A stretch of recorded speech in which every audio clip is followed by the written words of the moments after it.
اکثر خلک وایي یاره جي مشکل دی کور راته نه میلاویږي چې خپل کور واخلم ځمکه مې بنده ده بچي مې نه کېږي د دنیا کور کې مې ښځې سره شر دی کیس مې دی په عدالت کې د دنیا مشکلاتو دپاره دا یو وظیفه او قرآني وظیفه ده علما کرام فرمایي چې د دې وظیفې دپاره درې تیارې پکار دي نمبر 1 د ماسخوتن مون نه پس تیاره ولا پکار ده نمبر 2 د کوټې تیاره ولا پکار ده او نمبر 3 صادر به په سر باندې واچي دا ولا درېمه تیاره شوه او دا وظیفه چې ده لا اله الا انت سبحانك انی كنت من الظالمین په کومه شپه چې دی دا وظیفه 313 کرت وکړه او لاس ته پې باندې اوچت که ستا چې څومره مشکلات دي د تمام دنیا مشکلات به الله ستا په 3 ورځو کې حل کوي انشاءالله الرحمن نبی علیہ السلام جمله او فرمایله من صلى علی فی یوم 1000 مره چا چې په ما باندې پروس کې زر کرته درود شریف ولستل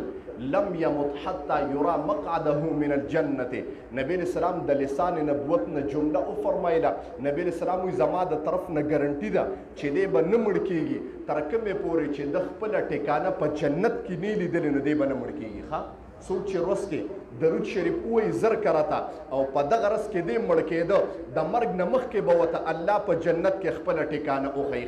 او ما وی آسان درود شریف دا دی چې صلی الله علیه وسلم صلی الله علیه وسلم دا د ټولو نه آسان درود شریف دی ورځ کې زر کرته وایي په دغه ورځ کې که مرګ راغی نو الله درته ډایرکټ د جنت ټکانه ښیي نسته سبا به انشاءالله تاسو ته د تکبیر اولا په فضایلو باندې خبره کوم چې امام سره وړومبې تکبیر لاندې کولو څومره فضایل دي سبا درته وایم اقول قولي هذا استغفر الله لي ولكم فاستغفروا آمين الحمد لله رب العالمين والصلاة والسلام على خير خلقه محمد وآله وأصحابه أجمعين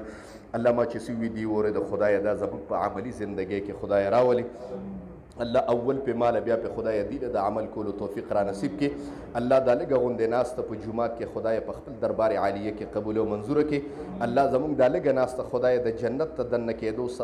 سبب او شفاعت خدای وګرځي حاضر مجمع ته خدای په نظر د رحمت باندې وګوري الله په دې په زړونو کې چې څه قسم شرعي حاجات دي خدای د خپل در نه پوره کې د هر قسم آفات او بلیات او اتفاقي حوادثو نه وساتي منبر سے بیمار د دعا ورته وکړي چې الله ول شفاء کامله عاجله مستمره نصیب کی زمونږ چې څومره مرګري دي په دا اډه کې زمونږ مقتدیان دي زمونږ رونه بایګان دي بیماران دي خدای ته ورته شفای کامله عاجله مستمره نصیب کی څنګه چې موږ په دا مانځه کې په جومات کې یو ځای کېږو خدای جنت کې موږ امام او مقتدیان خدای یو ځای کې آمین وای خدای د چا چې څه قسم مشکلات دي د خپل در نه پوره کې اکثر خلک د قرض نه شکایت کوي خدای قرضونه په خپل دست قدرت باندې ختم کې وافوض امري الى الله ان الله بصير بالعباد برحمته یا رسول سلام علیکہ